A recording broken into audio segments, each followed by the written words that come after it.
Hey guys, it's been a while again, not as long as last time, so let's jump right into it. I want to look at Legacy. It came out a couple months ago from Unleash the Archers. I have heard it once, and a few lines at the end of the song really stuck with me, but honestly I don't really remember what the song sounds like, and I don't remember most of the lyrics, so yeah, let's just dive into it.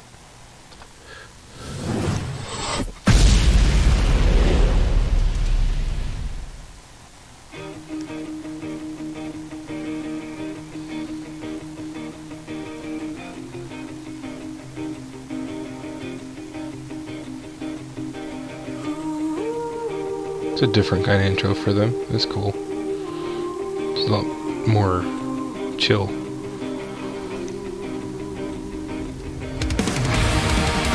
Oh, there we go.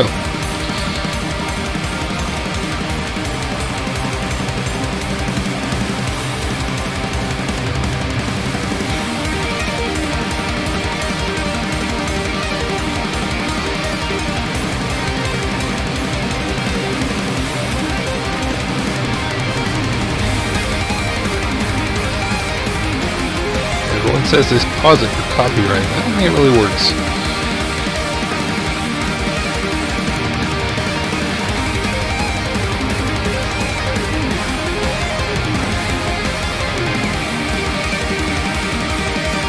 Is this like Vancouver?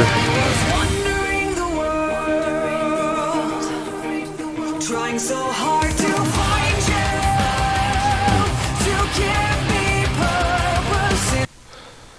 So, by the way, because this is a Christian analysis channel, I'm totally skewing the lyrics in that direction. Just for those of you who are fans who might get frustrated with, like, I know she has a story about a character that runs through like 3 albums now, that I can't remember much about, and I'd have to like sit down and look at the narrative as it is drawn out over the songs in those albums. But I'm just looking at this as a standalone thing, and I guess looking for more applicable meaning in a real sense, and not so much just in the narrative intention. So let's back that up a little. As I was wandering the world, trying so hard to find you, to give me purpose. That kind of is an interesting juxtaposition to me, because we see kind of 2 schools of thought, right?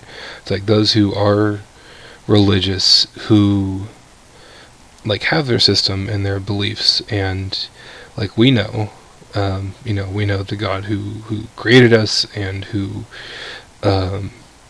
walks with us. At least some of us know him, and there's various things we know about him. And obviously in other religious systems, no, they don't have a lot of the same principles, and sometimes they do, sometimes they don't, but the same kind of framework is there in terms of knowing that there is a God of some sort, or maybe multiple gods of some sort. So you're not having to wander, because that's what the point of faith is. You don't have to wander in it. So wandering the world, trying to find you to give me purpose, at least from a Christian perspective, is juxtapositional, because God is already here, and he's everywhere, and in him the whole world is. So there's no need to wander aimlessly, because he has that purpose laid out for you already, or certainly planned for you already, and there's nowhere you don't have to go anywhere to find him, because he's already here and there and wherever you're at. But that's not to say that someone who maybe doesn't understand these things isn't still sort of wandering, looking for these things. And right, then the other, like the non-religious side, it's kind of juxtapositional there too, because sure, there's more of the wandering, like trying to find purpose, but usually it's trying to find your own purpose, and creating your own meaning. And so you're not wandering trying to find someone else to give you purpose. In fact, that's what most of the cynical secular people on the internet at least are specifically abrasive towards mostly Christians, but also other religious people, because they're trying to look to someone else for meaning, specifically a transcendent being or beings for meaning. Yeah, and there's, I guess, that kind of middle ground where, for a secular thinker, you might give just to some other person to find meaning, but that never really holds out. And it seems like in humanism there really is this consistent thought of needing to create meaning for yourself. You can't find it from someone else. And then from a Christian standpoint, if you're going to someone who isn't God to find meaning, that's just idolatry, because no one except God can fill the need, the longing that you have. In this life I lost, and as I learn to forgive you for all you've done, destiny opened a door. That's cool. Okay, better place to pause it. Like, as I learn to forgive you for all you've done, destiny opens a door. It's kind of vague, it's kind of cryptic, especially because I'm not sure that destiny tends to, there is no, like, inert metaphysical thing that governs stuff that has no context. There can't be a not conscious governing of something, right? So there can't be such a thing as fate or destiny that lays out everything that we're going to do and say and whatever, because someone has to, if there's a door, someone, like an entity, an agent with their own will has to open it. It can't be opened by something that doesn't act, and something that acts has to be, especially something that acts intentionally, has to be aware. And certainly, if you want to look at like animals, they're aware in some sense, at least of their surroundings, at least of not of themselves. So this idea of destiny is kind of this inert matrix that we're all in. I don't think has ever really held up, but I'm not sure how seriously people tend to take it. Anyway, but kind of tweaking the idea a little bit, forgiving you for all you've done, or when I had forgiven you for all that you had done, destiny opened a door. That's huge, I think, in a practical sense, as well as from a Christian standpoint.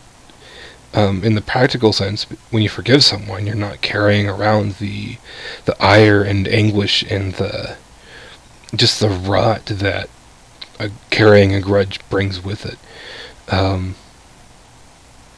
So suddenly, when you're not just focusing on something that was done to you or done to someone else that you have cared about, then suddenly you're able to focus on many more things and more people, and in some cases move forward with the person who you did have something against, or maybe still have something against, but you don't hold it against them. Perhaps that's a way of putting it. Of course, from a Christian standpoint, it kind of goes a step further, like, because God can't forgive us of what we're not willing to forgive of other people, or of ourselves, for that matter. Like, He can't forgive something of us that we ourselves are not willing to forgive. So, like, in Matthew 18, I think, there's the parable of the unforgiving servant, where the servant owns literally, like, billions of dollars. I think it's 10,000 talents, but that translates to, like, $50 billion? It might have been more than that, like 200. And he's just a regular person, so an obscene amount of money, more than you could even fathom, because he'd been embezzling from the king. That's the theory behind it. And but he just begs his family, or the king, for mercy, and the king forgives him the entire debt, even though he says he'll promise to pay it back over a lifetime. He wouldn't even come close to being able to make back that much. And then at the end of this, it goes on, and there's this other servant or neighbor somewhere else, something that owes him a little bit of money, like $100, and it was 100 denarii, which is 100 days' wages. So if you make $80 a day, you owed him $800 versus the 200 billion. I think it was I don't know, 229 billion sticks out in my head, so we'll go with that. But he refused to forgive it, and in fact, he threatened the guy, and he says, I'm going to have you thrown in jail, like this time tomorrow, if you don't pay me back by then. And the king hears about this, and he's pissed. It's like, I just forgave you this massive amount of debt that you couldn't even fathom, and you're not even willing to forgive this little bit? Like, and in the parable, the king sends him to be tortured. And Jesus says, like, so it'll be to you with the Father if you don't forgive those who have trespassed against you. It starts out, Peter says, how many times should we give? 7 times? Or how many times should we forgive? 7 times, right? Because the law at the time, or the rule, is you should forgive 3 times. And Jesus says, but 70 times 7. Well, I don't think he's specifically meaning 490 times exactly. No, it's just like, there's no limit to it. And like the comparison between the guy who owed $800 and the guy who owed billions, hundreds of billions even. So, all that to this point, when I'd forgiven you for all that you had done, destiny opened a door, is literally like when you let go and are able to allow yourself to forgive, is really what it is. Then the door, even, I don't know, in some instances, perhaps, not forgiving someone is what's standing in the way between you and conversion, because you don't want to forgive. You want to stay angry, but it guarantee it hurts you more than it does whoever you're mad at. And so yeah, that's out of the way, and now perhaps that's even the doorway to salvation, but maybe in smaller, less like literally life-altering scenarios, there might be opportunities, I don't know, at work or with family or friends or who knows, that just either God wouldn't allow to open up, because if you went into them carrying this grudge, it's going to negatively affect something else and other people along the way, to the point that it's not really an opportunity that you need to be attempting to take. Or I forgot the other thing. Anyway, yeah, it's a cool line, cool couple lines. And showed you were the one we're searching for.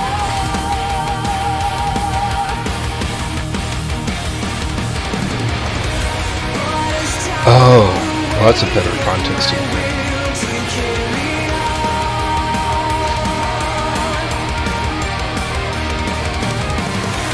Only vengeance could take what I give to see it done. Okay, so I'm gonna have to back this up a little because I forgot that second line. So yeah, destiny. So as I'd forgiven you for all that you had done, destiny opened a door, showing me that you weren't the one worth searching for. So that's kind of cool too. I mean, it really sets a picture of like an abusive relationship, and maybe sometimes we end up staying with people, not just spousal relationships, but family or friends too, and we stay with them almost to spite them, like if they don't like us around and we know it, or maybe we keep staying around because we want them to change, or we're hoping something will get better. So it's either a grudge that we're holding against them, or just an expectation we have of them.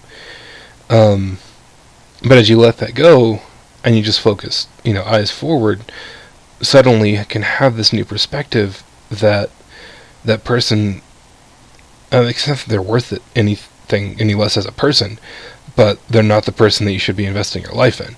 And I think that's especially important for Christians, because like primarily you should be investing your life in God only, and then through him and under his understanding and knowledge like of him and relating with him, and you can figure out your relationships with everyone else. It's part of the great thing about knowing the God who knows everything and plans everything and also loves everyone.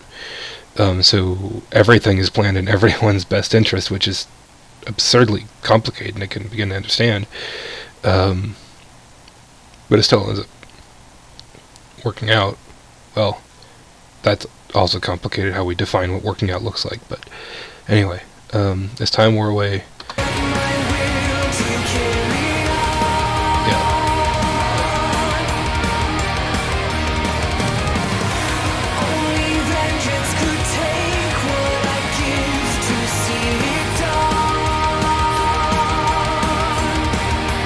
So as time wore away, my will to carry on, only vengeance could take what I gave to see it done. So what I gave to see vengeance done. So is it like no one else is taking what she was trying to give to have vengeance done, or no one else was taking what she was trying to give generally to have, like whatever those respective things are done, or maybe she's referring the it that she's referring to is something else entirely. But just that phrase, as time wore away at my will to carry on, geez. I mean, what a picture of, not just of depression generally, but of, I mean, partly the problem of sin, right? That I do what I don't want to, I don't do what I want to. But also at the problem, I think, the inherent problem of humanism, that everything is not on me. You know, everything is not on the individual only. That the ultimate good in the universe is not just each individual person. And so when they screw up, or we screw up, the problem is not just that I need to do better. But when you look from a Christian standpoint and you realize that when humans are inherently flawed, all of a sudden the things that we do wrong, well, not excusable, because wrong things are wrong, but you see a purpose beyond just blaming someone for something. You see a depth beyond just blaming someone for something. This is why loving the sinner and hating the sin is so relevant, because the person is so much more than just what they do. And of course that's the mantra of today, and it's really horrifying, is that you, like Rachel says to Batman in Batman Begins, like, it's not who you are, it's what you do that matters. Well, no. Who you are is of vital, paramount importance, and what you do, to at least some degree, naturally flows from who you are. And again, this is the struggle with sin as we move through a life coming closer to God and seeking truth and being sanctified, is that we do better as we become better. But the becoming better comes first, and the doing better comes second. This is why in Matthew 7, Jesus talks of these, he says, many who come to me who say, Lord, Lord, we've, done all these great miracles in your name, like cast out demons and healed the sick and one or two other things. And he says, depart from me, I never knew you. Depart from me, you who practice lawlessness. Because it's inherent in the being first, in the knowing the God who is first, and the becoming first, and then the doing second. So it doesn't matter how great the things are that you do, and alternately, no matter how bad you do, there's still redemption possible for you. It's not just a karmic system where it's like a math equation where you have to make up for something. And that's part of the depth of the need for a savior, is that sin is so great we can't make up for it, because it's inherent to our nature as fallen beings, not just according to what we do, but that's also the beauty of it, of an incarnate and risen Savior, is that despite that we can't redeem ourselves, we're still freely able to choose redemption. Yeah, man, that was a long tangent on that one line.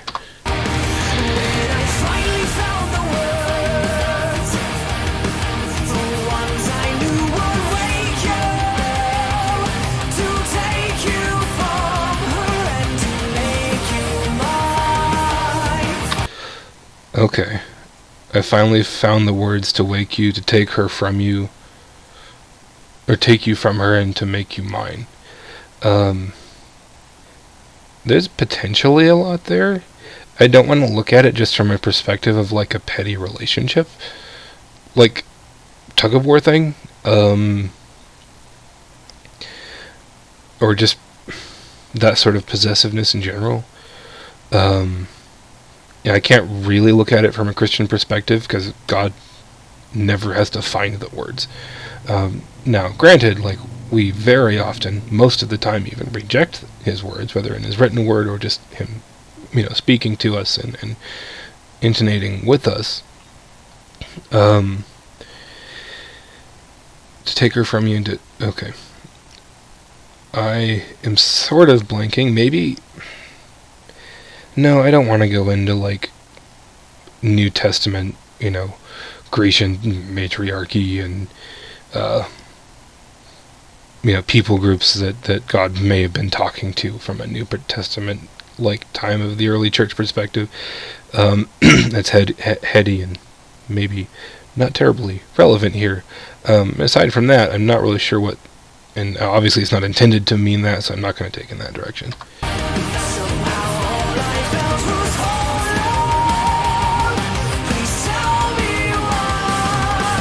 What did I say? I can't read it. Oh well. But what? I don't... Okay.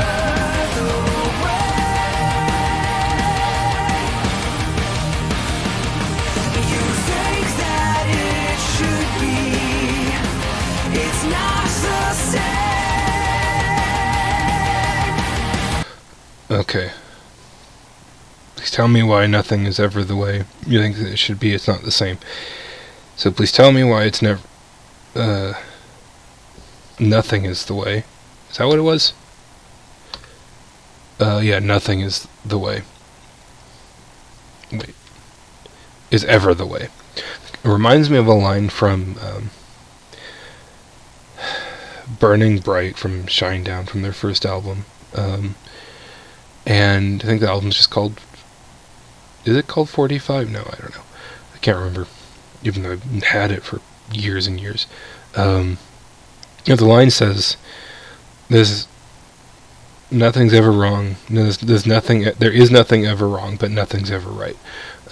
Such a cruel contradiction.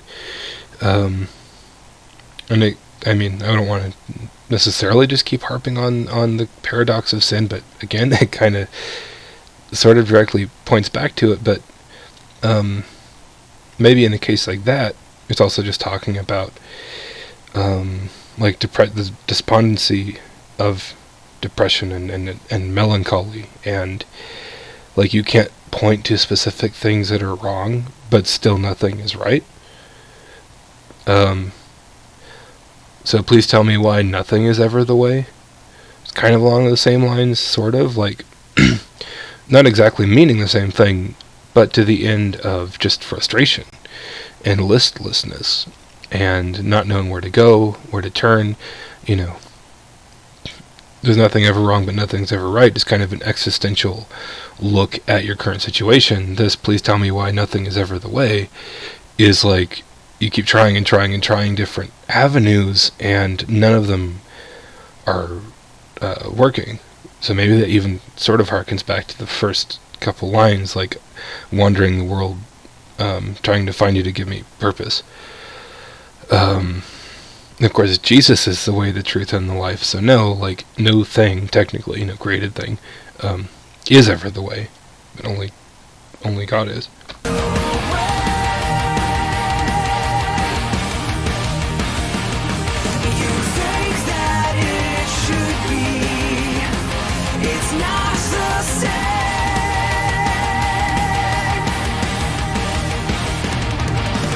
Oh, that was a weird gap. Okay, so please tell me why nothing is ever the way you think that it should be. It's not the same. Okay, so nothing is the same as the way that you think that it should be. Like, I'm pausing at the brakes, but the brakes aren't helping me. Or I'm not helping them or something. Anyway. As we stand in this place and you wonder who I am. Whoa.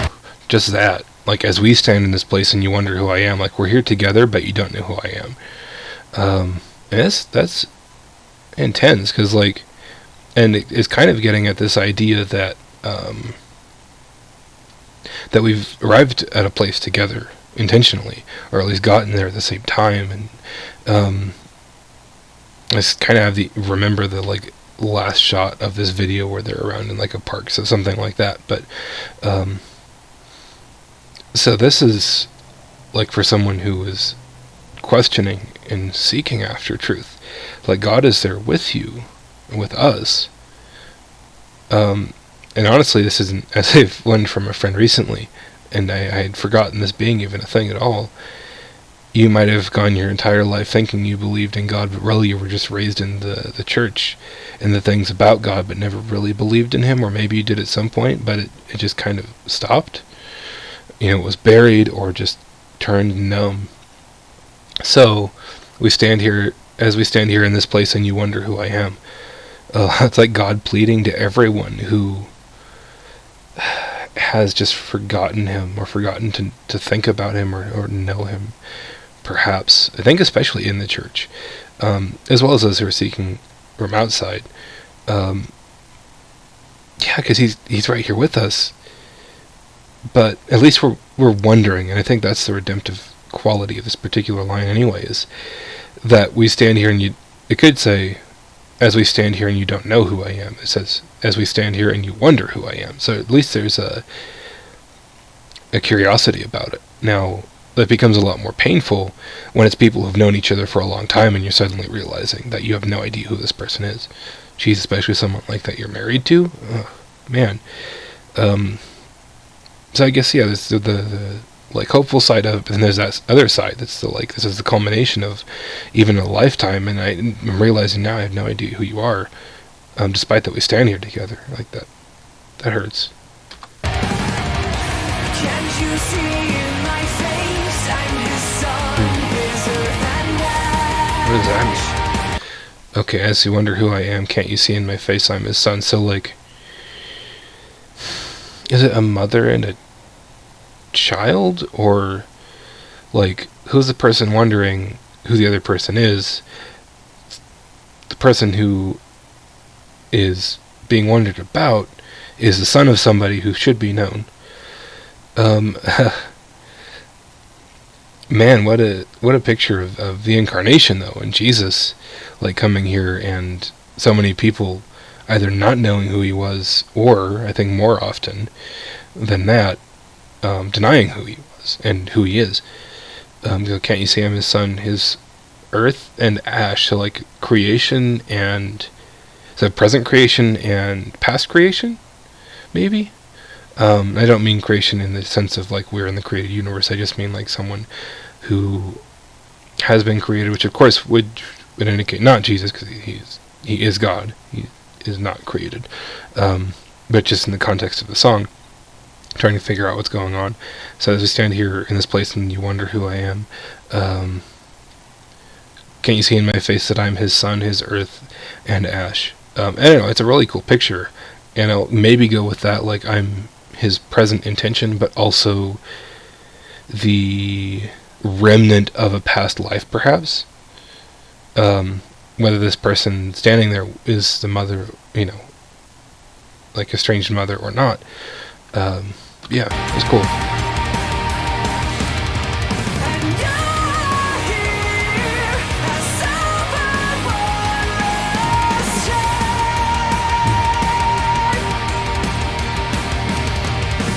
we will bring her to the light.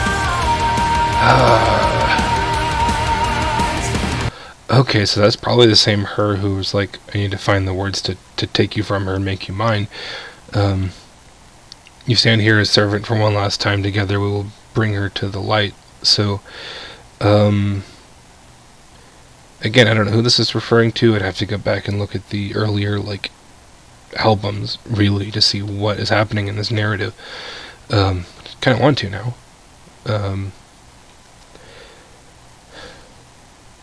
Man, I forgot what I was going to say. No, I want to back you up, because it's almost to the end here. Alright. Here is a servant one last time. So again, back to the idea of this being Jesus standing with someone who is seeking but doesn't quite know him yet. This is really cool. Because it's like you've been just a servant, like, to these people or powers or whatever your whole life, but I'm here to make you free. And so your servant one last time, and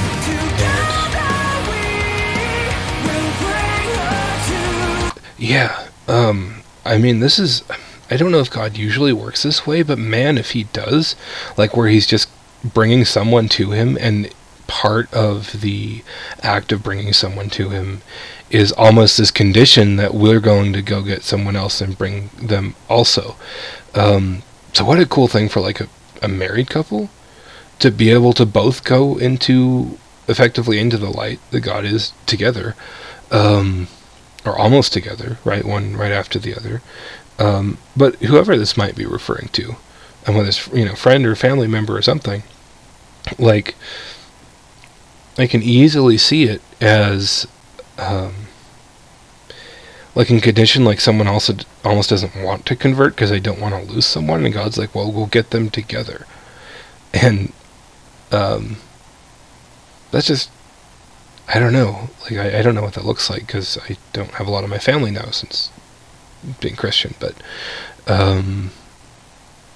geez, I don't know, I'm dumbstruck here, I'm sorry. But back to the original things about like things that no, I can't remember the lines, and I can't get it specifically, so never mind.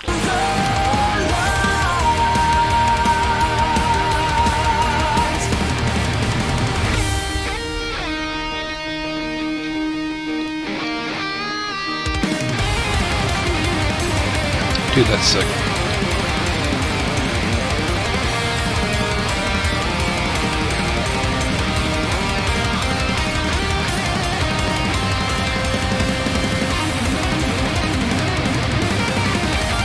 Jeez. Just light it on fire, why don't you?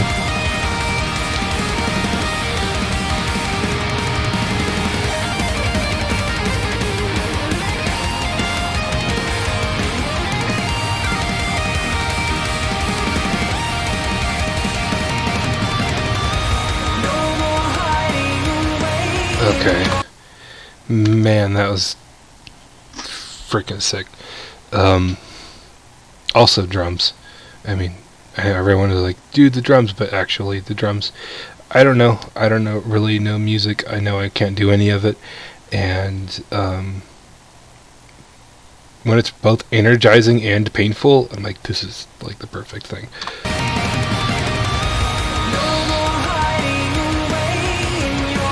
Yeah, these are the lines that stuck with me.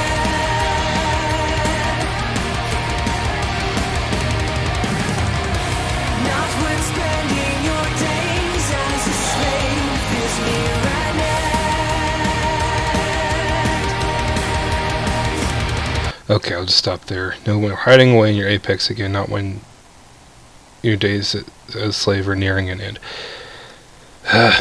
So apex, like a mountaintop. Also, is that this album name, or was it the last album name? I can't remember. That really hit me when I first heard that. The only other time I've heard that.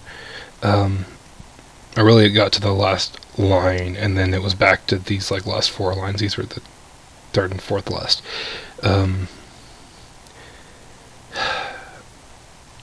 Because I do a lot of, I mean, this was before I actually started this channel, and this was a good bit of what got me to actually start doing it finally, even though I'm not doing consistently enough, obviously, but like I'm just hiding, right, just sitting in my chair all day, like not doing anything, and that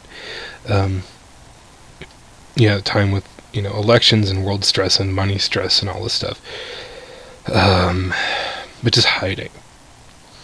But this promise that your days as a slave are coming near an end, like, is a promise to me personally that my days as a slave to this state of depression that is so dysfunctional, like I can't even think the way I want to think most of the time, let alone act on any of it, that it's coming near an end. And like, this was like these last few lines, suddenly God was speaking to me, and it hit like 10 tons of bricks, like, because seeing myself as the one who, mind you, like, I'm not saying that anyone who has depression is hiding intentionally, and I'm not even saying that there's necessarily an active element of fear to it, But I am saying, at least for myself and many others, I think, that you end up being stuck, which kind of resembles hiding anyway. Even if you're not actively trying to get away from something, you're almost like hiding in yourself. If not from anything, you're hiding, in and with, sort of, even away from yourself a lot of times. So your days as a slave are coming near an end. Yeah,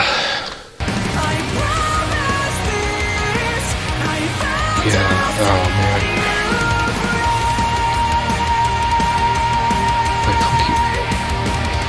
That's a name.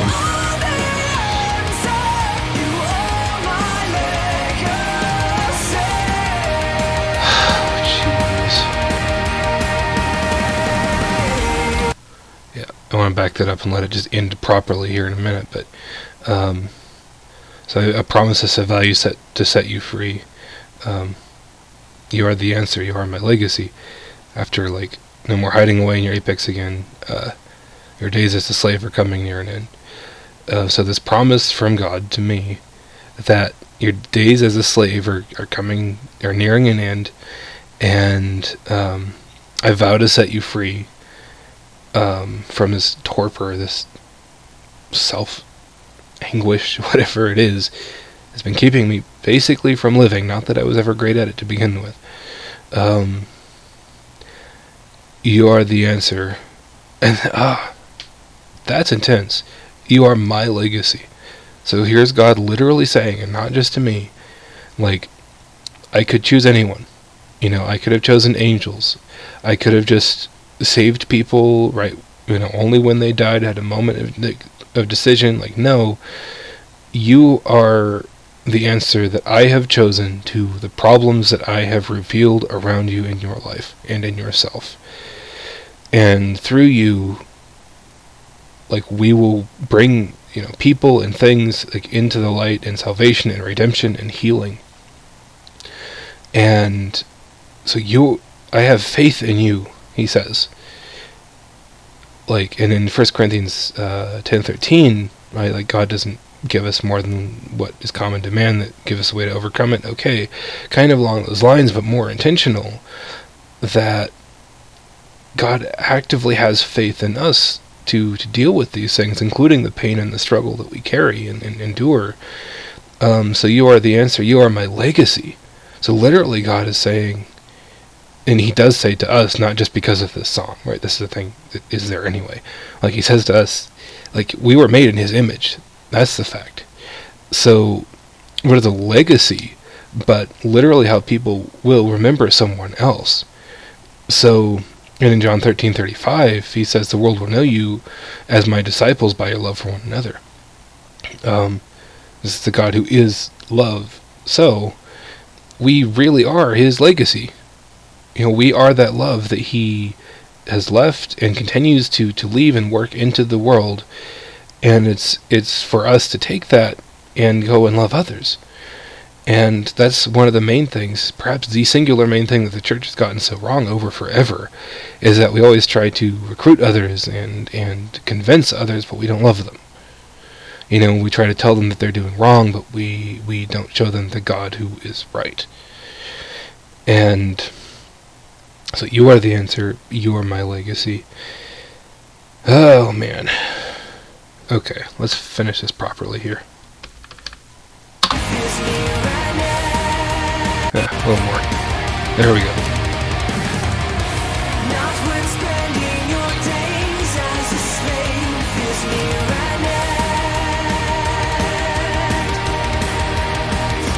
Hope you guys like this music, because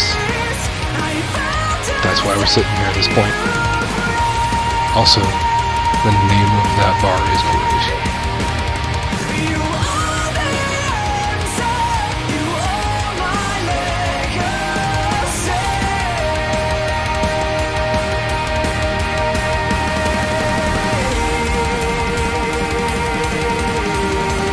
Also, geez, hold that note, why don't you? Okay. Even if it wasn't one singular note. Yeah, remember when we were allowed to do this and the government didn't say, hey, it's not healthy to go out and have friends, so stay home? And, don't think about it, don't argue, don't question. It wasn't just the government, everyone says it. Yeah, question, definitely question. Always ask questions, always look for, information and answers, not just opinions, including my opinions on any of this stuff. I mean, turn to scripture or just turn to the internet and Google stuff. Mind you, like with me, perhaps more so than with me in most cases, or at least a lot of cases, there's going to be more bias than information, and not just with religious stuff. But yeah, I mean, that's why I want to be here, is not just to tell you the way things are. I mean, yes, obviously that's part of it, but I want it to be able to be something that you can engage with and actually understand and be a part of, and not just have something blabbed at you. So yeah, join the conversation in the comments. I guess like and subscribe, etc., just so you can keep up with me as I occasionally actually put these things out there, and we'll go from there.